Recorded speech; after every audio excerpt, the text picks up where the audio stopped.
O jeigu aš gyvenu 5 aukšte? Jeigu jūs gyvenat 5 aukšte, jums tada reikėtų ne dviračio, o lifto. Ačiū už patarimą, dėdė. Lengvą dviratį lengviau įsikrauti. Jūs galite jį išsilankstyti, pasilankstyti. Jeigu reikia elektrinio dviračio, bet lengvo, tai siūlau rinktis iš Ado Air serijos. 16 kg plius minus, priklausant su baterija, be baterijos, yra dvi opcijos. Toks visai kompaktiškas mažiukas 16 colių ratukais arba 20 colių ratais.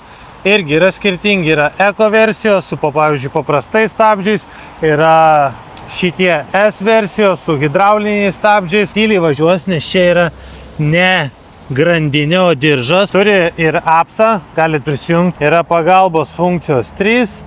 Tada ką dar turim apšvietimą. Apšvietimas tiek prieki. Šitą modelį gale jau ir baterija integruota į sėdynės kotelį. Galite įsitraukti sėdynę visą ir krautis namie. Galite užsukti pas mus į fizinės parduotuvės arba internetu mankius.lt.